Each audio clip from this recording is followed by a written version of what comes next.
Hi, everybody. Today we are going to continue our read aloud of Harry Potter and the Sorcerer's Stone with Chapter 12, The Mirror of Erised. Christmas was coming. One morning in mid-December, Hogwarts woke to find itself covered in several feet of snow. The lake froze solid, and the Weasley twins were punished for bewitching several snowballs so that they followed Quirrell around, bouncing off the back of his turban. The few owls that managed to battle their way through the stormy sky to deliver mail had to be nursed back to health by Hagrid before they could fly off again. No one could wait for the holidays to start. While the Gryffindor common room and the Great Hall had roaring fires, the drafty corridors had become icy and a bitter wind rattled the windows in the classrooms. Worst of all were Professor Snape's classes down in the dungeon, where their breath rose in a mist before them and they kept as close as possible to their hot cauldrons. "I do feel so sorry," said Draco Malfoy, one potions class, "for those people who have to stay at Hogwarts for Christmas because they're not wanted at home." He was looking over at Harry as he spoke. Crabbe and Goyle chuckled. Harry, who was measuring out powdered spine of lionfish, ignored them. Malfoy had been even more unpleasant than usual since the Quidditch match. Disgusted that the Slytherins had lost, he had tried to get everyone laughing at how a wide-mouthed tree frog would be replacing Harry as Seeker next. Then he'd realized that nobody found this funny, because they were all so impressed at the way Harry had managed to stay on his bucking broomstick. So Malfoy, jealous and angry, had gone back to taunting Harry about having no proper family. It was true that Harry wasn't going back to Privet Drive for Christmas. Professor McGonagall had come around the week before, making a list of students who would be staying for the holidays, and Harry had signed up at once. He didn't feel sorry for himself at all. This would probably be the best Christmas he'd ever had. Ron and his brothers were staying too, because Mr. and Mrs. Weasley were going to Romania to visit Charlie. When they left the dungeons at the end of potions, they found a large fir tree blocking the corridor ahead. Two enormous feet sticking out at the bottom and a loud puffing sound told them that Hagrid was behind it. "Hi, Hagrid. Want any help?" Ron asked, sticking his head through the branches. "No, I'm all right. Thanks, Ron." "Would you mind moving out of the way?" came Malfoy's cold drawl from behind them. "Are you trying to earn some extra money, Weasley? Hoping to be gamekeeper yourself when you leave Hogwarts, I suppose. That hut of Hagrid's must seem like a palace compared to what your family's used to." Ron dived at Malfoy just as Snape came up the stairs. "Weasley!" Ron let go of the front of Malfoy's robes. He was provoked, Professor," said Hagrid, sticking his huge hairy face out from behind the tree. "Malfoy was insulting his family." "Be that as it may, fighting is against Hogwarts rules, Hagrid," said Snape silkily. 5 points from Gryffindor, Weasley, and be grateful it isn't more. Move along, all of you." Malfoy, Crabbe, and Goyle pushed roughly past the tree, scattering needles everywhere and smirking.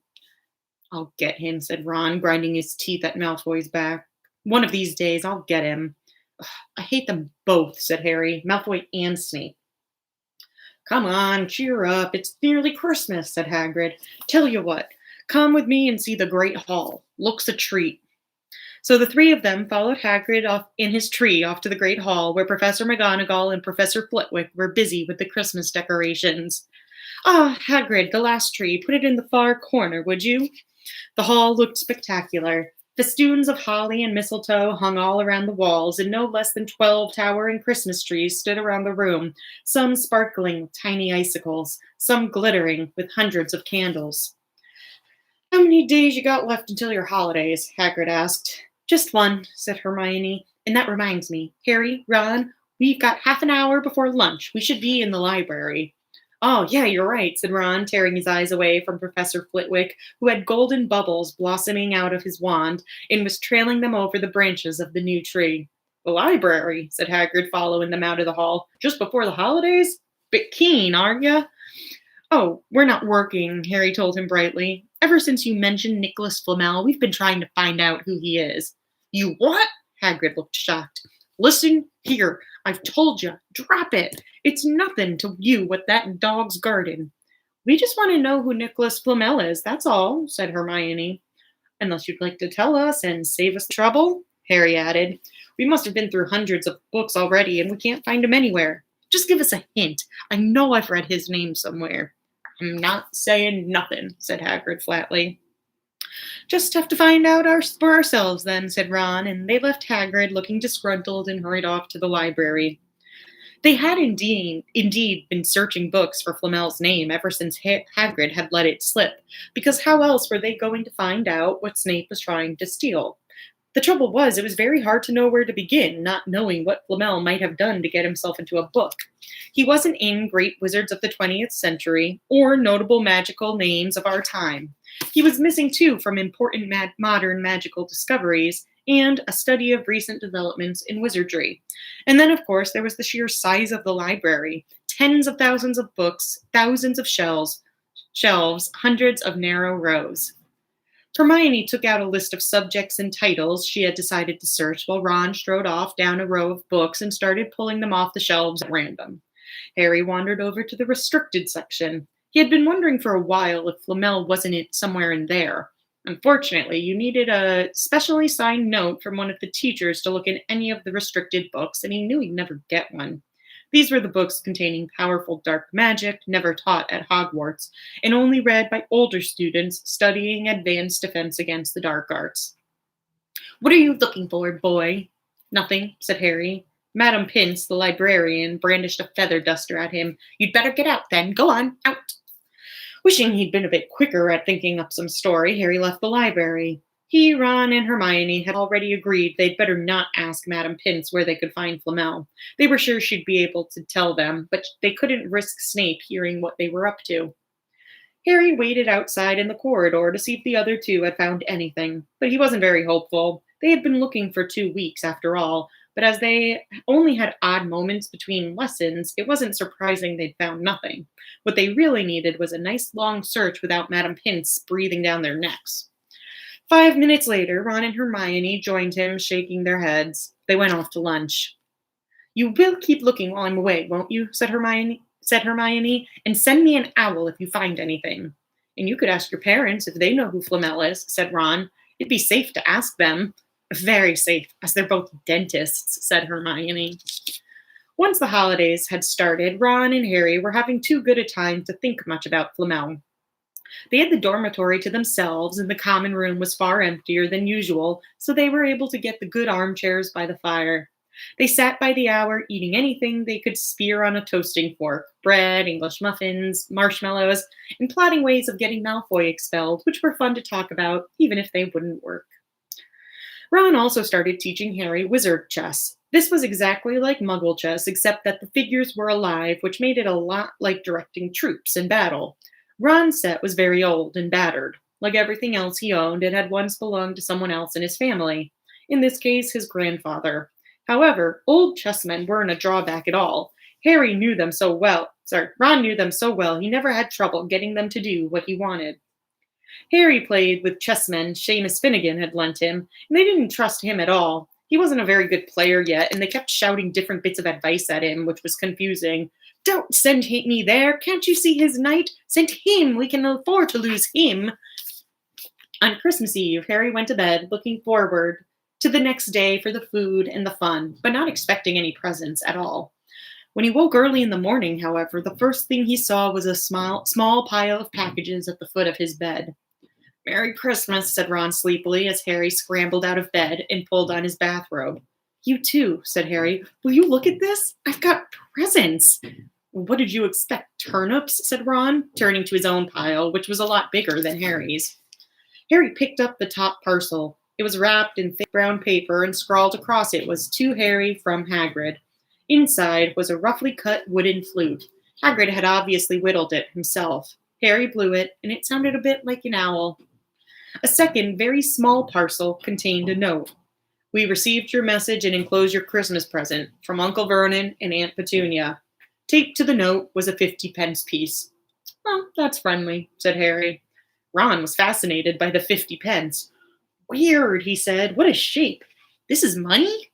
"You can keep it," said Harry, laughing at how pleased Ron was. "Hagrid and my aunt and uncle, so who sent these?"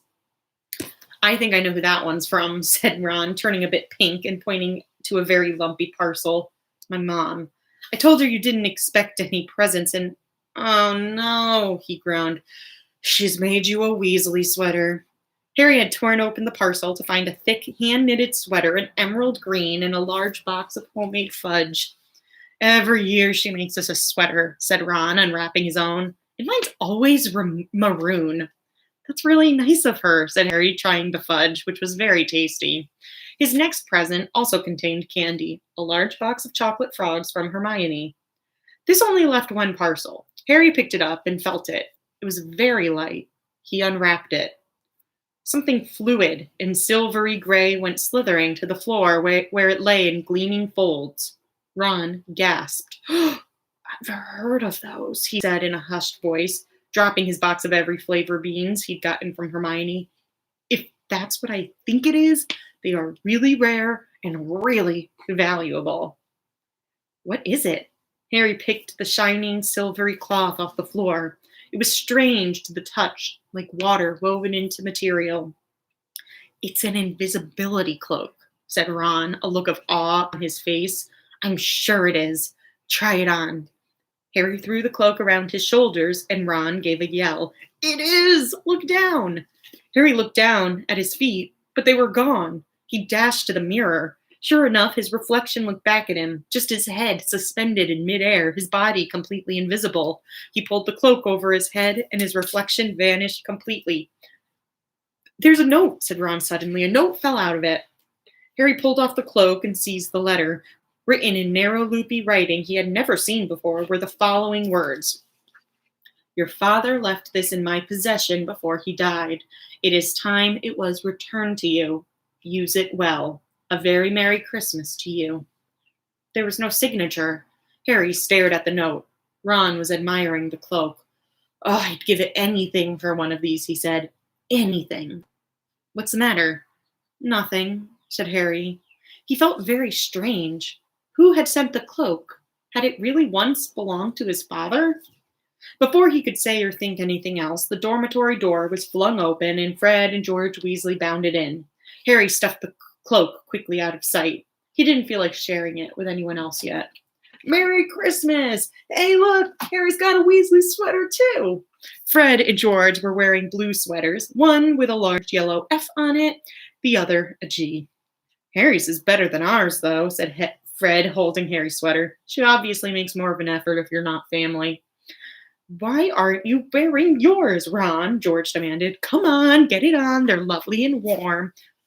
I hate maroon, Ron moaned half-heartedly as he pulled it over his head. You haven't got a letter on yours, George observed.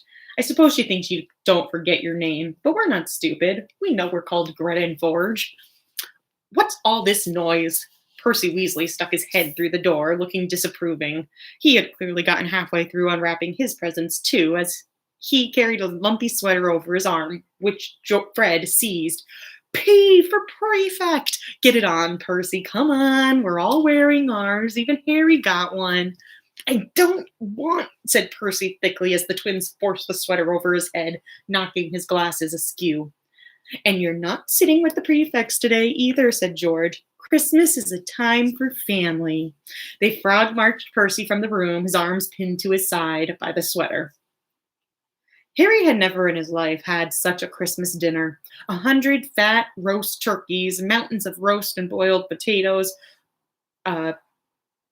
tureens of buttered peas, silver boats of thick, rich gravy and cranberry sauce, and stacks of wizard crackers every few feet along the table. These fantastic party favors were nothing like the feeble muggle ones the Dursleys usually bought, with their little plastic toys and their flimsy paper hats inside.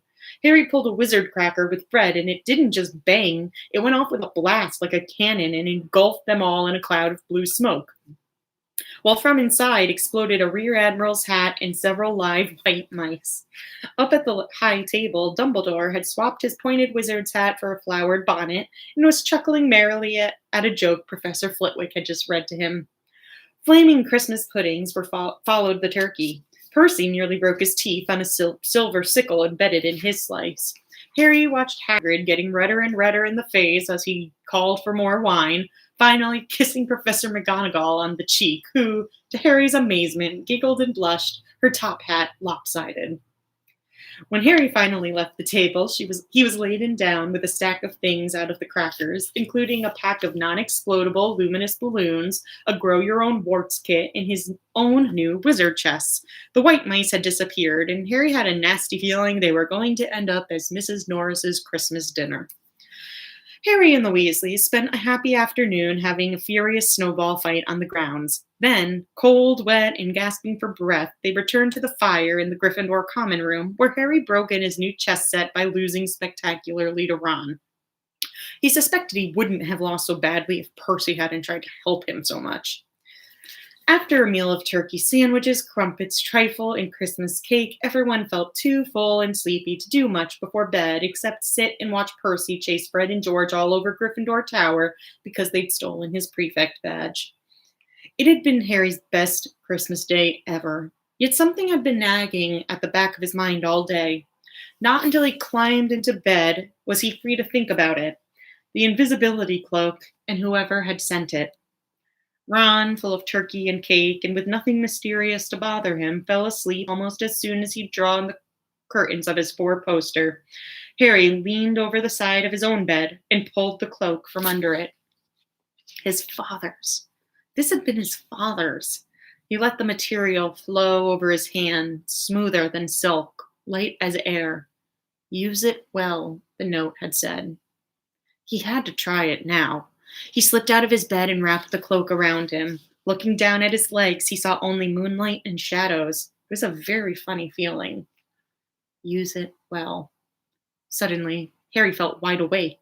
The whole of Hogwarts was open to him in this cloak. Excitement flooded through him as he stood there in the dark and silence. He could go anywhere in this, anywhere, and Filch would never know. Ron grunted in his sleep. Should Harry wake him? Something held him back. His father's cloak. He felt that this time, the first time, he wanted to use it alone. He crept out of the dormitory, down the stairs, across the common room, and climbed through the portrait hole. "Who's there?" squawked the fat lady. Harry said nothing. He walked quickly down the corridor. Where should he go? He stopped, his heart racing in thought, and then it came to him. The restricted section in the library. He'd be able to read as long as he liked, as long as it took to find out who Flamel was. He set off, drawing the invisibility cloak tight around him as he walked. The library was pitch black and very eerie. Harry lit a lamp to see his way along the rows of books. The lamp looked as if it was floating along in midair, and even though Harry could feel his arm supporting it, it still gave him the creeps. The restricted section was right at the back of the library. Stepping carefully over the rope that separated these books from the rest of the library, he held up his lamp to read the titles. They didn't tell him much.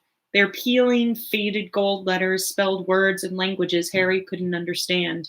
Some had no title at all. One book had a dark stain on it that looked horribly like blood. The hairs on the back of Harry's neck prickled. Maybe he was imagining it, maybe not. But he thought a faint whispering was coming from the books, as though they knew someone was there who shouldn't be. He had to start somewhere. Setting the lamp down carefully on the floor, he looked along the bottom shelf for an interesting-looking book. A large black and silver volume caught his eye. He pulled it out with difficulty because it was very heavy, and balancing it on his knee, let it fall open. A piercing, blood-curdling shriek split the silence. The book was screaming. Harry snapped it shut, but the shriek went on and on, one high, unbroken, ear-splitting note. He stumbled backward and knocked over his lamp, which went out at once. Panicking, he heard footsteps coming down the corridor outside. Stuffing the shrieking book back on the shelf, he ran for it. He passed Filch in the doorway. Filch's pale, wild eyes looked straight through him, and Harry slipped under Filch's outstretched arm and streaked off up the corridor, the book's shriek still ringing in his ears. He came to a sudden halt in front of a tall suit of armor. He had been so busy getting away from the library, he hadn't paid attention to where he was going. Perhaps because it was dark, he didn't recognize where he was at all. There was a suit of armor near the kitchens, he knew, but he must be 5 floors above there. "You asked me to come directly to you, Professor, if anyone was walking around at night, and somebody's been in the library, restricted section." Harry felt the blood drain out of his face. Wherever he was, Filch must know a shortcut because his soft, greasy voice was getting nearer, and to his horror, it was Snape who replied, "The restricted section? Well, they can't be far. We'll catch them." Harry stood rooted to the spot as Filch and Snape came around the corner ahead.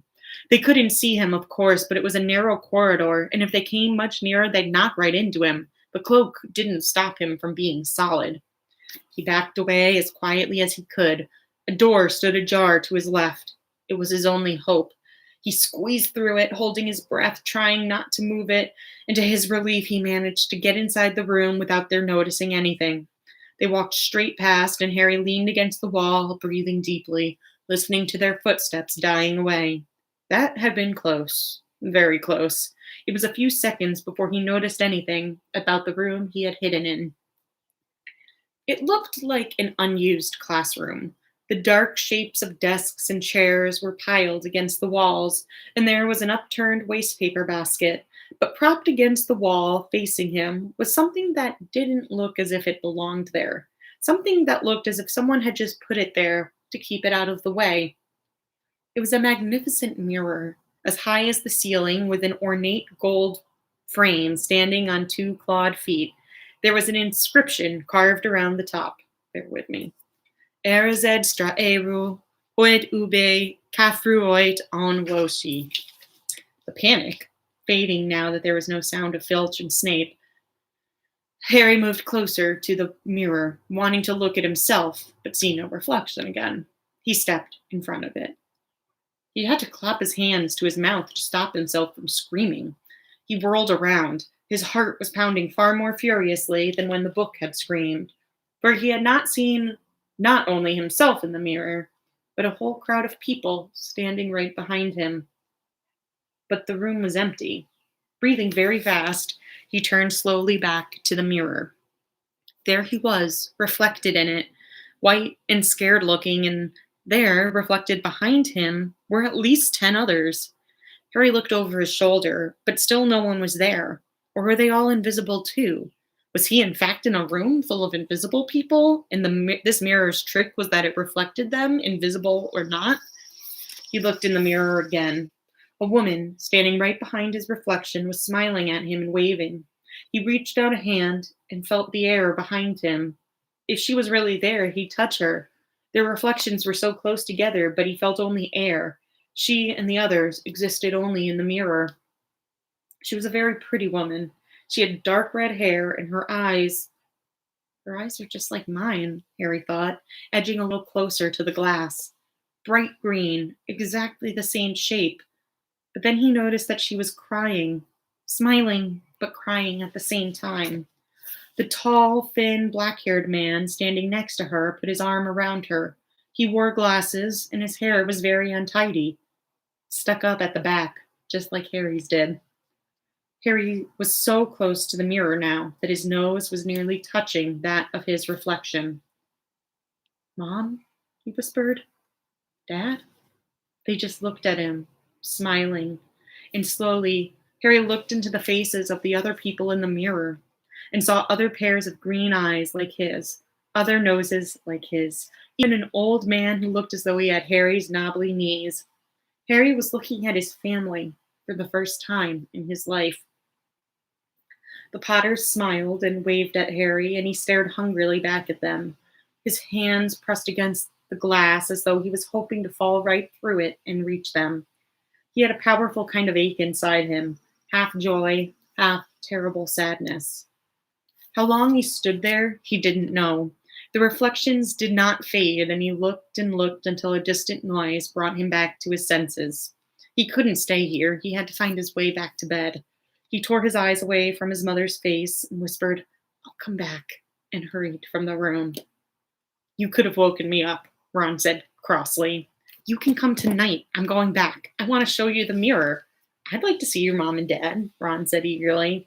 "And I want to see all your family, all the Weasleys. You'll be able to show me your other brothers and everyone." "Well, you can see them any old time," said Ron. "Just come around my house this summer. Anyway, maybe it only shows dead people. Shame about not finding Flamel, though. Have some bacon or something. Why aren't you eating anything?" Harry couldn't eat. He had seen his parents and would be seeing them again tonight. He'd almost forgotten about Flamel. It didn't seem very important anymore. Who cared what the three-headed dog was guarding? What did it matter if Snape stole it, really? Are you all right? Said Ron. You look odd. What Harry feared most was that he might not be able to find the mirror room again. With Ron covered in the cloak, too, they had to walk much more slowly the next night. They tried retracing Harry's route from the library, wandering around the dark passageways for nearly an hour. I'm freezing, said Ron. Let's forget it and go back. No, Harry hissed. I know it's here somewhere. They passed the ghost of a tall witch gliding in the opposite direction, but saw no one else. Just as Ron started moaning that his feet were dead with cold, Harry spotted the suit of armor. Ah, it's here, just here, yes. They pushed the door open. Harry dropped the cloak from around his shoulders and ran to the mirror. There they were. His mother and father beamed at the sight of him. See? Harry whispered. I can't see anything. Look at them. There's loads of them. I can only see you. Ugh, look at it properly. Go on and stand where I am. Harry stepped aside, but with Ron in front of the mirror, he couldn't see his family anymore. Just Ron in his paisley pajamas. Ron, though, was staring, transfixed at his image. Look at me, he said. Can you see all your family standing around you? No, I'm alone, but I'm different. I look older. And I'm head boy. What? I am. I'm wearing the badge like Bill used to, and I'm holding the house cup and the Quidditch cup. I'm Quidditch captain, too. Ron tore his eyes away from this splendid sight to look excitedly at Harry. Do you think this mirror shows the future? How can it? All my family are dead. Let me have another look. You had it all to yourself last night. Give me a bit more time. You're only holding the Quidditch cup. What's interesting about that? I want to see my parents. Don't push me. A sudden noise outside in the corridor put an end to their discussion. They hadn't realized how loudly they'd been talking. Quick! Ron threw the cloak back over them as the luminous eyes of Mrs. Norris came round the door. Ron and Harry stood quite still, both thinking the same thing. Did the cloak work on cats? After what seemed an age, she turned and left. This isn't safe. She might have gone for Filch. I bet she heard us. Come on. And Ron pulled Harry out of the room. The snow still hadn't melted the next morning. Want to play chess, Harry? Asked Ron. No. Why don't we go down and visit Hagrid? No. You go. I know what you're thinking about, Harry. That mirror. Don't go back tonight. Why not? I don't know. I've got a bad feeling about it. And anyway, you've had too many close shaves already. Filch, Snape, and Mrs. Norris are wandering around. So what if they can't see you? What if they walk into you? What if you knock something over? You sound like Hermione. I'm serious, Harry. Don't go. But Harry only had one thought in his head, which was to get back in front of the mirror, and Ron wasn't going to stop him. That third night, he found his way more quickly than before. He was walking so fast, he knew he was making more noise than was wise, but he didn't meet anyone. And there were his mother and father smiling at him again, and one of his grandfathers nodding happily. Harry sank down to sit on the floor in front of the mirror. There was nothing to stop him from staying here all night with his family. Nothing at all. Except. So, back again, Harry? Harry felt as though his insides had turned to ice. He looked behind him. Sitting on one of the desks by the wall was none other than Albus Dumbledore. Harry must have walked straight past him, so desperate to get to the mirror he hadn't noticed him. I didn't see you, sir. Strange how nearsighted being invisible can make you, said Dumbledore, and Harry was relieved to see that he was smiling. So, said Dumbledore, slipping off the desk to sit on the floor with Harry. You, like hundreds before you, have discovered the delights of the Mirror of Erised. I didn't know it was called that, sir. But I expect you realize by now what it does. It shows me my family. And it showed your friend Ron himself as head boy. How did you know? I don't need a cloak to become invisible, said Dumbledore gently. Now, can you think what the Mirror of Erised shows us all? Harry shook his head. Let me explain. The happiest man on earth would be able to use the mirror of Erised like a normal mirror. That is, he would look into it and see himself exactly as he is. Does that help? Harry thought. Then he said slowly, "It shows us what we want, whatever we want." "Yes and no," said Dumbledore quietly. "It shows us nothing more or less than the deepest, most desperate desire of our hearts. You, who have never known your family, see them standing around you. Ronald Weasley, who has always been overshadowed by his brothers, sees himself standing alone, the best of all of them. However, this mirror will give us neither knowledge or truth. Men have wasted away before it, entranced by what they have seen, or been driven mad, not knowing if what it shows is real or even possible. The mirror will be moved to a new home tomorrow, Harry, and I ask that you do not go looking for it again. If you ever do run across it, you will now be prepared. It does not do to dwell on dreams, forget to live. Remember that. Now why don't you put that admirable cloak back on and get off to bed?" Harry stood up. "Sir, Professor Dumbledore, can I ask you something?" "Obviously, you've just done so," Dumbledore smiled. "You may ask me one more thing, however. What do you see when you look in the mirror?" "I? I see myself holding a pair of thick woolen socks." Harry stared. "One can never have enough socks," said Dumbledore. "Another Christmas has come and gone, and I didn't get a single pair. People will insist on giving me books." It was only when he was back in bed that it struck Harry that Dumbledore might not have been quite truthful. But then, he thought, as he shoved Scabbers off his pillow, it had been quite a personal question. It's one of my favorite chapters or moments in the book. Dumbledore talking to Harry, and one of my favorite quotes, "Does not do to dwell on dreams and forget to live." I could say a million things about this chapter, but we've already gone on for 30 minutes, so I'll let you think about it, and I'll see you tomorrow for chapter 13. Thank you.